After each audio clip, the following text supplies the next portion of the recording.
Do I understand the environment risk benefit? All right.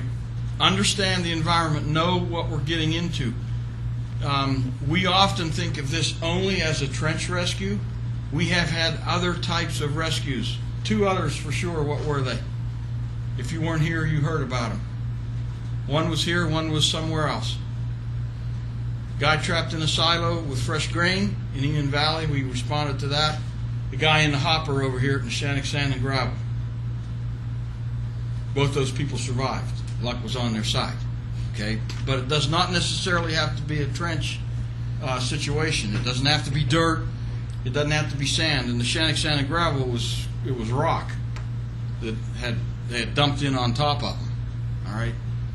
The guy in Union Valley was a farmer who had gone inside the silo, and then at the same time they were getting the delivery, and the guy was pumping in silage on top of them.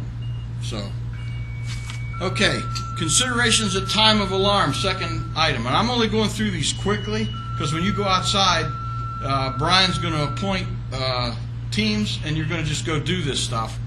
And I'll explain that in a second.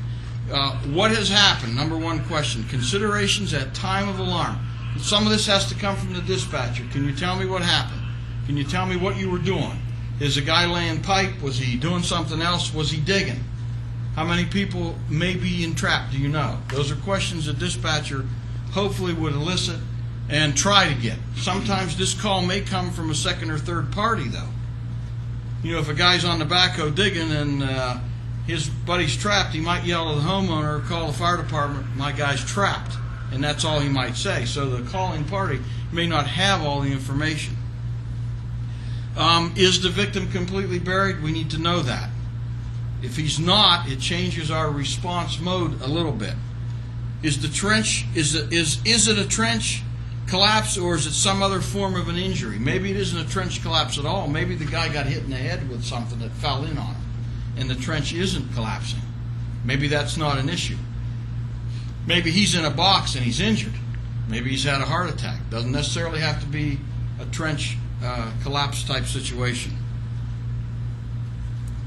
Another factor is the weather and the immediate conditions around the trench. And we talked about that last night. Okay, big one. We get there. Who's in charge? I guarantee you it will be a battle. If you've never been on a trench rescue before, the battle is the guy in the backhoe or the employer and the co-workers will assume that they're calling the shots, and they'll start giving orders if they haven't already started digging the guy out with the machinery, because that's their natural instinct. They dig with machines. They do very little handwork. Their natural instinct is to keep digging with the machine. We talked about the machinery last week and what it can do around and on the trench site, so keep that in mind. I also talked about another thing that is occurring a lot more in our area that never occurred before with relation to employees. What barrier could we face? A language barrier. All right? We have migrant workers in the area. They've been in the area, but there's more of them now, so you could have a language barrier. If you don't believe me, talk to Baggy. When he loads trucks out at his plant, about 1 in 3 people speaks English. All they know is restroom and water. They back their truck in. They can't speak anything else. And we may make a joke over that. It's not funny though, because it can be a real problem for us. So we need to pay attention to that. Ultimately, we need to decide if the trench collapse is within our scope of ability and work in process. Can we deal with that trench? If that trench is over 15, 18 feet deep, we could be in trouble with our equipment. All right? The trench I mentioned to you down along the Shenango River last week, we have nothing here that can handle that. If somebody would go in there in the condition it's in right now, we have absolutely nothing in this region, I believe, that can handle that. If you'd see the conditions there, you'd understand what I'm saying, but I'm telling you, there isn't anything even a Region 13 has that can handle that particular trench, because none of our engineered shoring is designed for that kind of situation. So that poses maybe a USAR team response, okay, not anything local. So we have to understand our limitation. Designed for pressure? Yes, the pressure and the depth, okay, and it's relative. The depth becomes relative with the pressure, okay. The deeper you go, the more pressure there is on both sides, the sides and the top. And good. The other problem is you have a flowing soil, constantly flowing, so there's no way of keeping the hole clean once you do dig it out. Yeah, in that particular situation. But a deep trench, if it has no other problems, a deep trench can be beyond the scope of our rated engineered systems that we're using.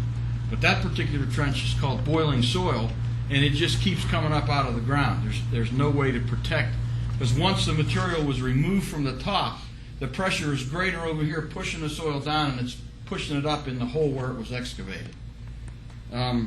It would be neat to take you people down there and show you that. I think it's off limits, so I don't think I could swing all that for this many. Was there a protective system in place? Were they using a cage or some type of trench protection or shoring? I was talking to a kid over the weekend that is studying to be a plumber in Pittsburgh, and the contractor he's working for doesn't use a cage.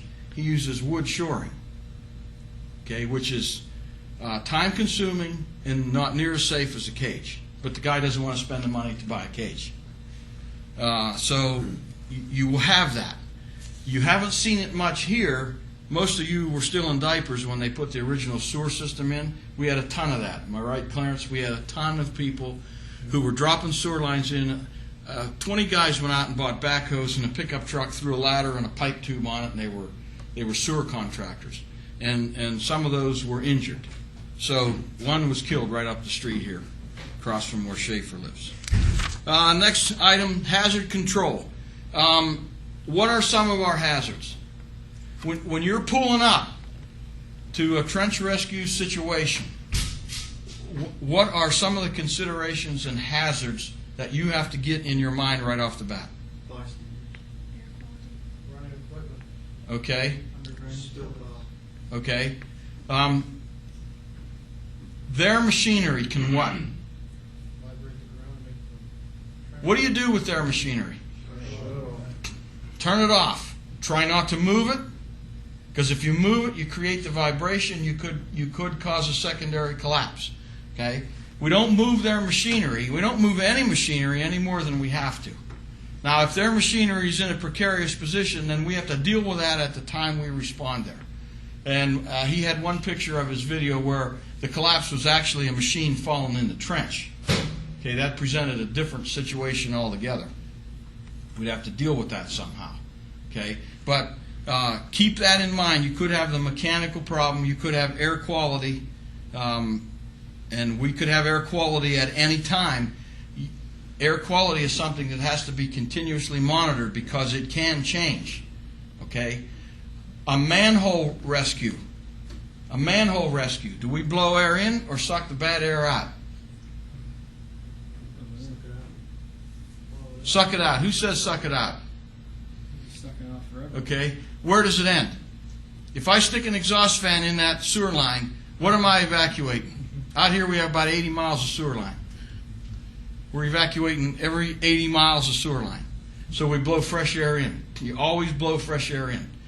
Now you may not always need ventilation, okay, but you constantly monitor the air. Remember, in your essentials class, I showed you some video of a rescue gone bad in Doylestown or somewhere out east where a kid fell in an old septic tank that the property owner was dumping his grass clippings in.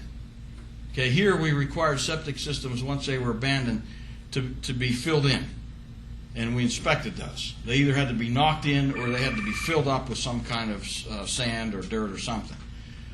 This guy was dumping grass clippings in the septic tank. His kid fell in the septic tank. The rescuers come, 2 of them go down in the septic tank without SCBA on, and 3 people are dead right now. Methane gas. You constantly monitor. You could have you could have gas in this 4-foot trench right down here. Okay, there's no reason, there's no thing to suspect that that's clean because it's man-made, and you know you could have some kind of gas situation there. We could have a gas leak out in the street and not know it, and it could be seeping in the ground outside there. Okay, we could have electrical problems. We could have a water hazard, and I told you last week that's a piece of equipment that we have. We have many of them, but they're not on the truck. We have to make adjustment for that. There really should be a gasoline-powered trash pump on that truck, one with enough hose and enough lift capacity that we can drain the average trench. The problem with sump pumps, electric sump pumps, in that kind of trench is they plug up with mud quickly. Plus, you have the electric hazard, which I don't really enjoy. A gas trash pump will pick its own prime up, and it'll suck mud and all kinds of other debris. It'll chop it up and send it out. So we'll make that adjustment when time comes. Let's see, general requirements. These are, I'm going to just point out a couple. We need to protect around the trench. We have a couple ways to do that. What is one of the difficulties, though, and one of the reasons that trenches fail? What was one of the first types of collapses that they showed us? The spoil pile, where it slides in. All right, so that generally happens because Too close to the hole. the spoil pile is excavated, the trench is excavated, and the spoil pile is placed too close to the edge of to the lip of the trench. What's the minimum requirement? 2 feet. Okay. Any trench more than 5 feet in depth must be protected. So OSHA says to these guys, if you have a trench that's 5 feet or over, you got to have a box or shoring. I can guarantee you, not many of them do that. And a lot of the times you'll be called to a 5 to 8 foot trench caving. That's all the more this was over here. The one in Union Township, I think, was 20-some feet. He was digging with a backhoe straight down. He was in there. Okay. Spoil pile. What about egress? 2 ways. 2 ways. So that requires 2 ladders. Okay. We talked about the atmospheric conditions. We talked about water accumulation. What is a competent person? Or who is a competent person? What did we do at the explosion on last Thursday, whenever that was, whatever day it was? Ultimately, what did we do? Call an engineer. We called an engineer to determine the safety of that structure.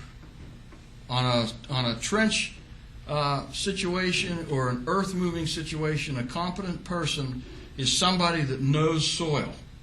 It could be an engineer. It could be a geotechnical guy. It could be a foreman who's been on the job with the company for 25 years. Okay, it could be any one of those people who can give you some statistics and factors surrounding the type of soil they're in. I have met guys in this business that can look at the dirt and say, that trench is going to collapse within a half an hour. It will not stay. They can tell just by looking at the color of the soil. Okay, that's a competent person. Those are the kind of people you want to get on your side when you get to one of these trench rescue situations. You want to make friends with somebody. Okay, now, the problem is, in a lot of instances where the guy bought a pickup truck and a ladder, and he's become a contractor and a backhoe without a ROPS cab on it, they don't have any clue. They know less than you, or they wouldn't have gotten their employee in that situation in the first place. So you have to be careful. Okay. My most serious concern and my most difficult management of these scenes over the last 20-some years has been being able to gain control of the whole situation.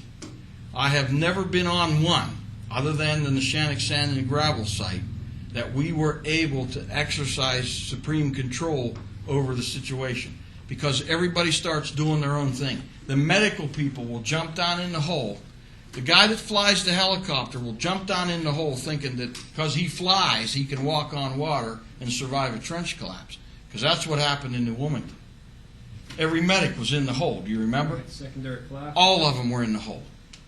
And we had absolutely no ability to get our shoring installed at the right time and in the right locations in order to protect those people.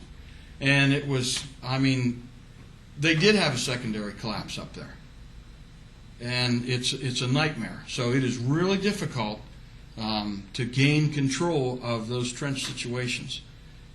It's probably the hardest thing we would have. It's worse than trying to deal with the police officer on an interstate, because they think, they know what they're doing. Again, if they knew what they were doing, their guy wouldn't be in that position in the first place. Okay?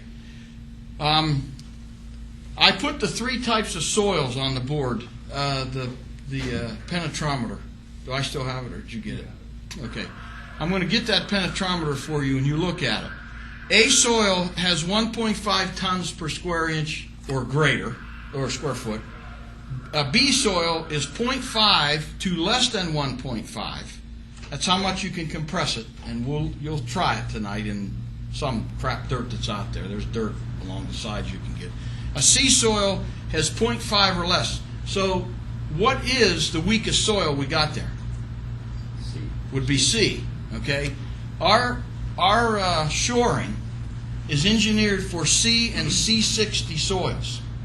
When you read down through the literature, the same air shores you have and we have, they engineer them basically for the worst case scenario. So we can feel confident that we have shoring that will work in the various soils that we have in our area. Sand is a little bit different. Obviously, wet, mucky soil is a little bit different. So you have to be prepared to look at and size up properly. Okay?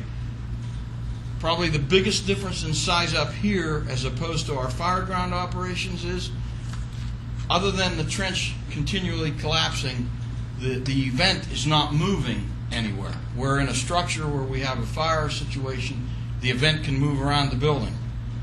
We can chase it around the building. In a trench rescue situation, we're pretty much locked into that 15 or 20 foot piece of open trench. But our ability to control it is more difficult, and the dangers to our people are probably more difficult. Okay? With any certainty, we should be able to predict and project when our people should not enter a building. Once you get in a trench and it's shored up properly, it's not to say something can't go wrong. So your safety people need to constantly be monitoring. Tonight, I decided not to have you have to dig out anything or anybody because of 2 things. It's time consuming, and it's still pretty hot outside, and I would rather you learn or brush up on setting the air shores, firing them, and getting the panels in place and so forth. Okay? The digging is pretty much what anybody can do once we have the trench shored. There's nothing saying that once you get the trench shored, you can't take those 20 extra contractors guys that are standing out there and give them a 5-gallon bucket and have them dig. All right? But before that, you can't put them in the hole. So we want to concentrate tonight on making sure our safety people are in place, understanding the shoring, the fin form, understanding how you fire the shores, how you connect them and how you fire them, and if you need extensions and how all that works.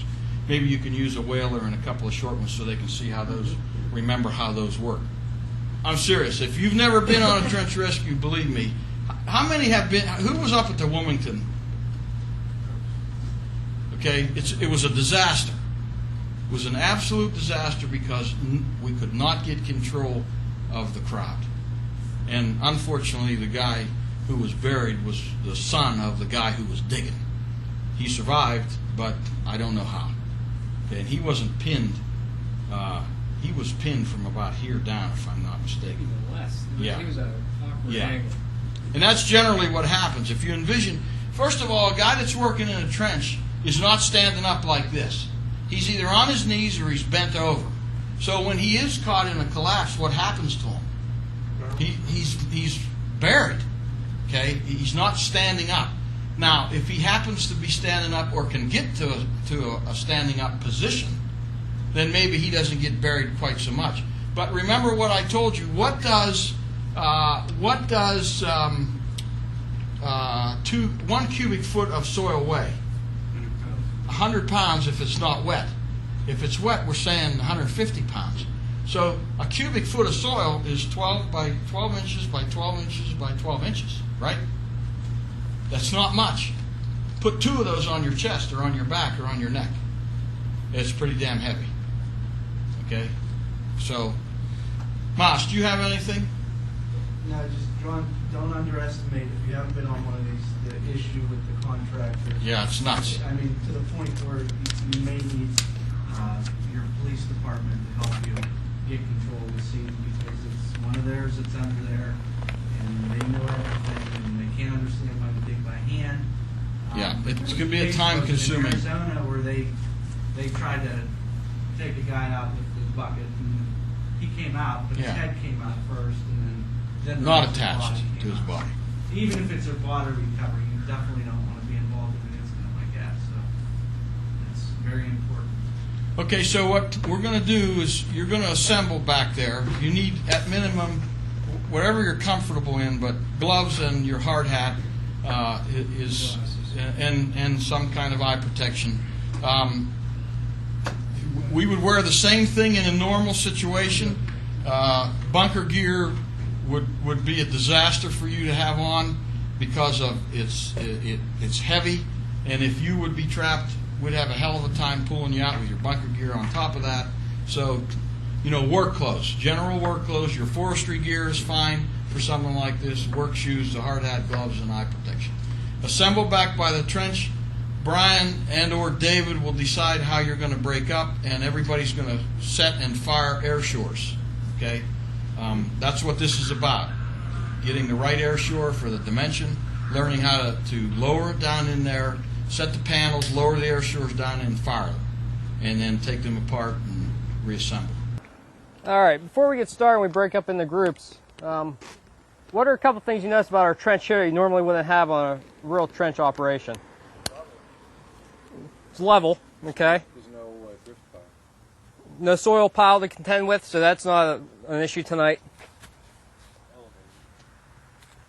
We have an elevated lip we have to be careful of. Make sure you don't trip and fall into the trench. A couple other things. Notice how close the apparatus are. If this were a real trench emergency, would we want the apparatus this close? Probably not. For the same reason why we want to turn off operating equipment once we get on the scene, for the vibrations. The other thing is you probably wouldn't be able to get the equipment this close because where do most trench collapses occur? Off-road, okay? Or in a field or in a construction site. So you won't be able to get some of this apparatus close enough anyways. That should tell you guys something. If you're going to be that far off the road for safety reasons or because logistically you can't get there, what does that tell you about a trench rescue situation? A lot of work. It's a lot of work. And you need a lot of labor, even people that aren't necessarily in the trench or doing the hot work. You need a lot of people to shuttle equipment back and forth, and kind of like we do in a vehicle rescue. You need to get everything you need relatively close to the trench and get it organized. So that takes a lot of bodies and a lot of time. Right, that's one of the things you're going to do tonight. We're going to have staging areas for certain operations. If we were to have wood shoring or lumber involved, we'd have a cutting area. We'd have our air shores set out maybe on a tarp or somewhere, the different sizes stacked up with all the foot plates and all the air tools that we need and hand tools out on a tarp also, just like at a vehicle accident. We want to do the same thing here.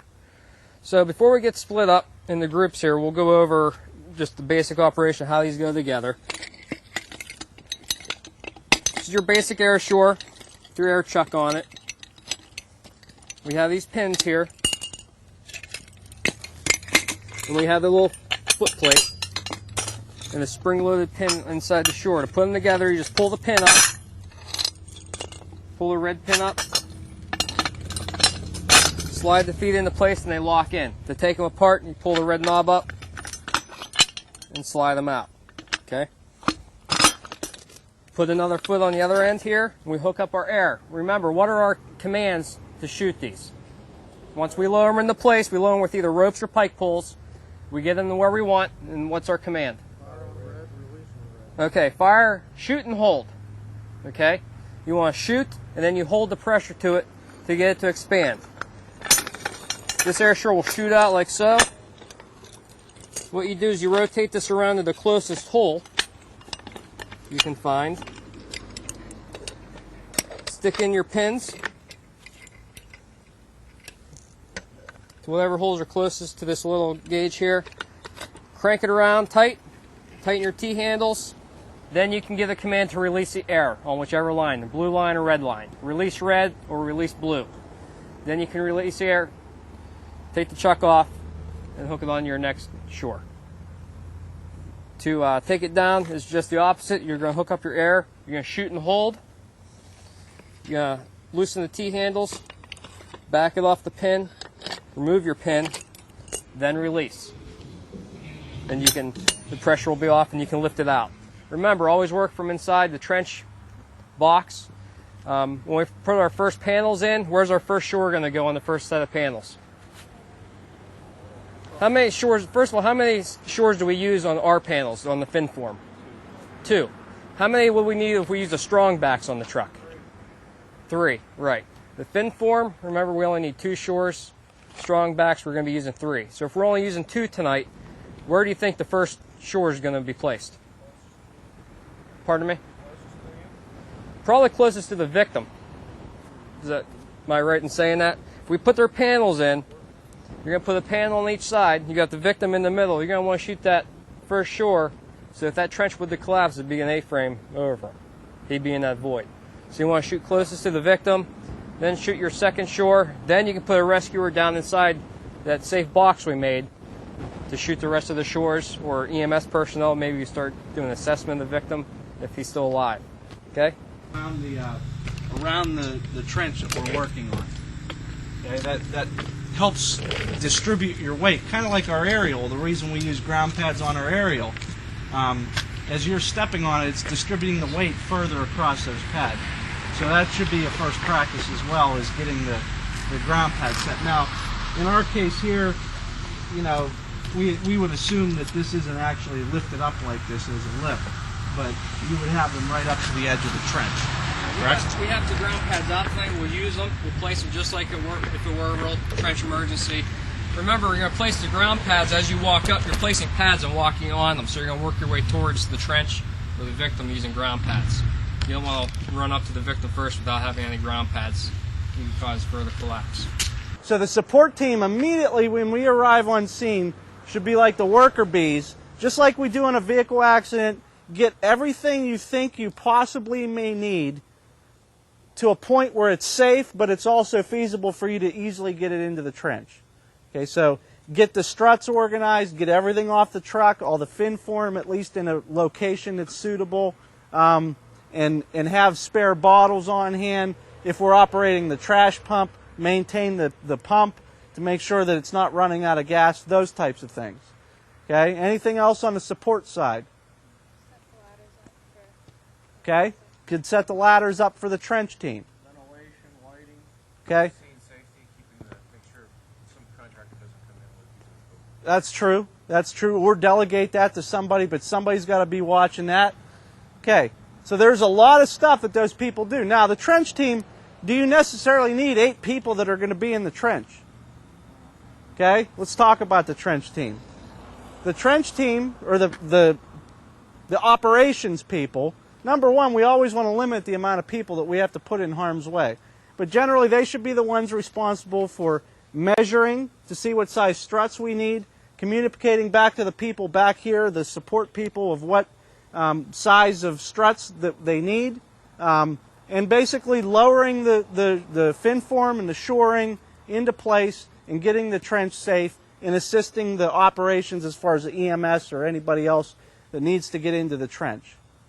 Okay? But you should be the ones calling the shots as to whether the trench is safe to enter or relatively safe to enter due to our shoring. Okay, and you're going to do both of them tonight. We're not going to hold it. So, does anybody have any questions? Did I miss anything, John? No, you're aware we have different size shores. A, B, C, D, and E is what we have so far. So you have, and they're marked. Their dimensions are marked. So if you're not familiar with the A designation and what distance it can travel or be used at, you need to at least look on there. If somebody calls out a measurement, we've got 31 inches here, you need to look and see which air shore will work in that application. If we run out of that particular size, we have the ability to make shorter ones longer. We can't make longer ones shorter, though. And we can do that by extensions. So, you know, as the trench evolves, you won't always be using the same dimension of air shore. The top of the trench may take a different length air shore than the bottom of the trench, depending on what the scenario was. You also have the ability to use the airbags. You don't have to use an airbag in this particular case because we don't have a void. But if we would have a void behind a piece of fin form, you have two options. Either put an airbag in there and inflate it, one of our low pressure airbags, or you've got to pack it with dirt or sandbags, which is much more difficult and time consuming. So understand that we have the ability to do some other things there. But no, other than practicing it and staying organized, you got to stay organized, people. You can't be in the background chit-chatting and talking. You got to pay attention. You have to stay organized. It's intense, and time is of the essence. Even if it's a recovery, time is still of the essence because you have to deal with the fact that you have a victim in that trench, and there's loved ones that are you know what it's been like on drownings where we have not been called in a timely manner. It's not a good scenario for the family or the employer. So this is serious business to pay attention. One more thing on the actual operations within the trench is obviously our goal is going to be to work our way down to the victim if they're buried under it. So it involves digging. All right, John mentioned it, but it has to be organized, okay? And you have to, somebody, whether it's from Team A or Team B tonight, it's not going to be like that on a real scene. We're going to be actually all working. But somebody's got to be keeping track of, I got 2 people in there digging now, I got 5 people out there with the portable buckets, and I need 2 people on deck to go down there because it is labor intensive. It's not like you're digging in your backyard. You're digging in a confined space. Okay, it's not easy work. It's frustrating. You don't get as good of a bite that you would like to. The other thing that happens, you know, when we go to empty a porta tank, there's a little bit of water in the corner, and you try to lift that, and it's heavier than hell. All right? When you get a portion of a victim uncovered, and you think you can tug him the rest of the way, remember the weight factor of the dirt that I told you averaged that's laying on top of somebody, okay? So pay attention to that. 100 to 150 pounds per cubic foot. That's heavy duty. You can't just get a guy's leg or a person's leg uncovered and think you can yank the rest of the body out. It does not happen. All right, it is not that simple.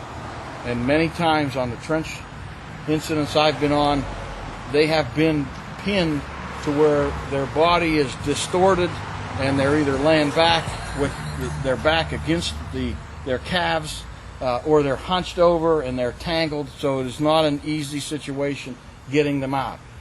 Dead or alive, it's a problem. All right, so as long as you understand that, you got to stay organized, you have to communicate, and you have to pay attention. That's the only way you'll survive getting through an exercise like this, whether it's for practice or for real. Yeah, it doesn't hurt to look ahead. If you're a support person, you know, what I would be doing is getting all my A struts together, all my B struts together, all my C struts together as time envelops there, so you can be prepared so you're not hunting through those boxes. All right, it's just like an auto extrication. You're kind of programmed to lay the tarp out and then lay your tools out and whatever else you think we may need, whether we use it or not. I've never used We'll do this at some point tonight. I'll find you some soil here, and you'll actually do this so you can see what the difference is. This is a penetrometer. You really don't need it. The soil is either good or it's bad. Okay, we're designed for bad soil, but if you want to be technically correct, this will tell you what kind of soil we're working in. All right. A lot of the excavators who are trained just from experience can almost tell you this just by squeezing it between their fingers. But I got this so we have it just to add to our arsenal. Wasn't that expensive, and we'll try it tonight on a chunk of soil down there. You can get down there and get some muck or something out tackle that we covered up in the track.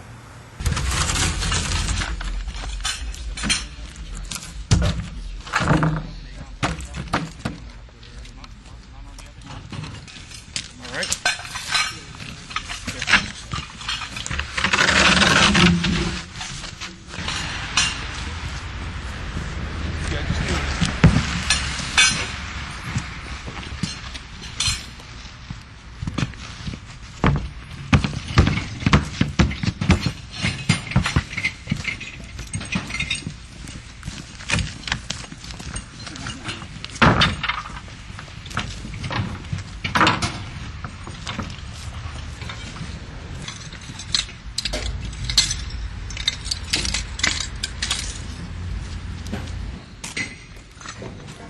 Where we're setting up the air shores, the hull's 44 inches wide.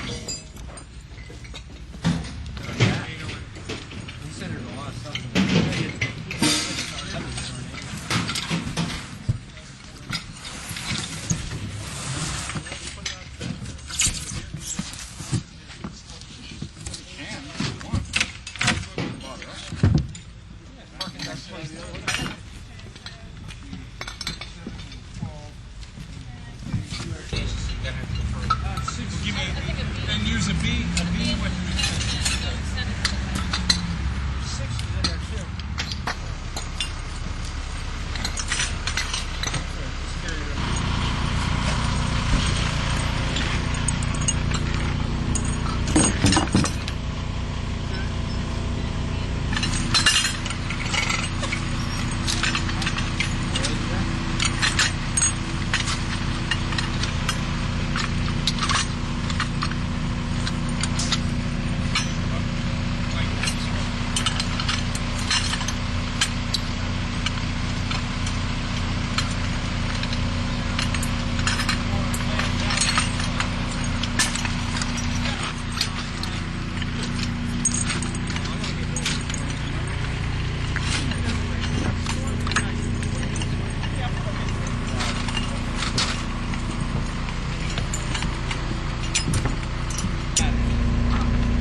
50, that's all you want to go. And blow the struts out.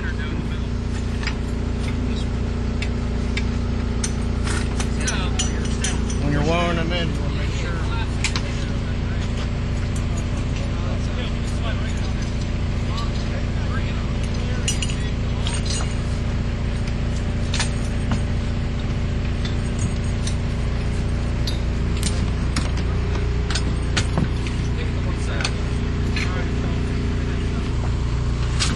There's another piece of rope over there, Boo. I got two. Well,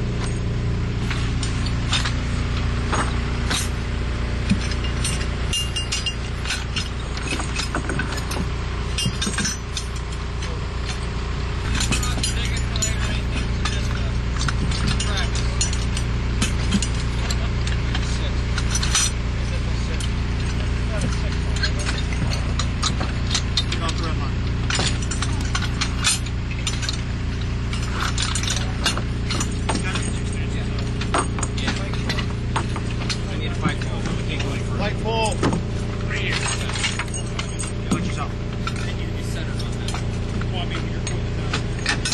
Got it? Yep. Right.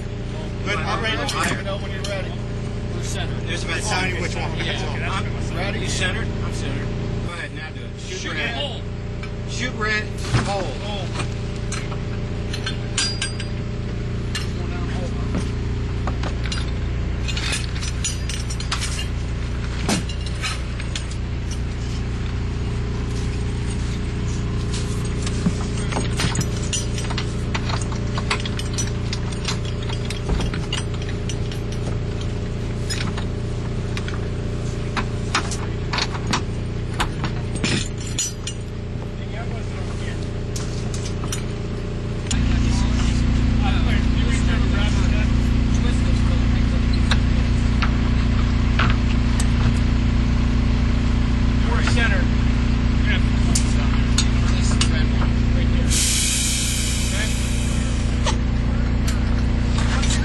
Fire the blue line. Hold the blue line. We're ready for this side. This one here, we're ready.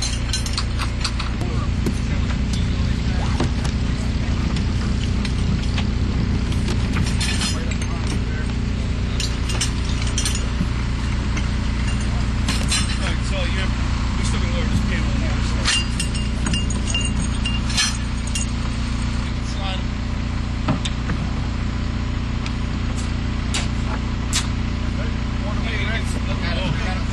There you go. Yep.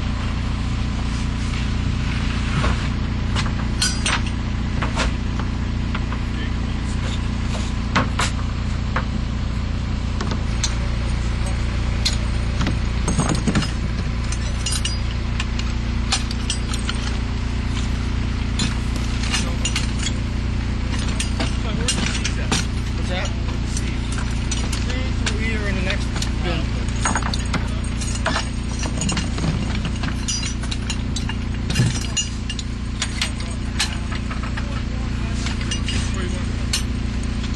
Okay, fire and hold the blue line.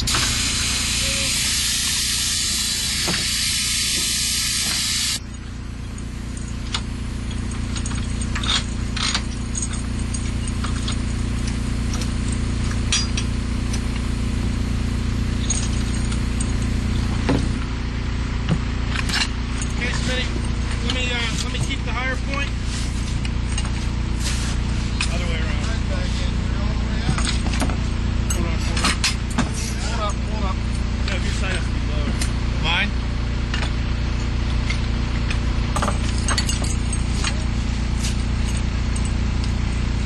Keep the pin in that one pull, too. It's too much of an extension. It's too long. Get it 12. 6.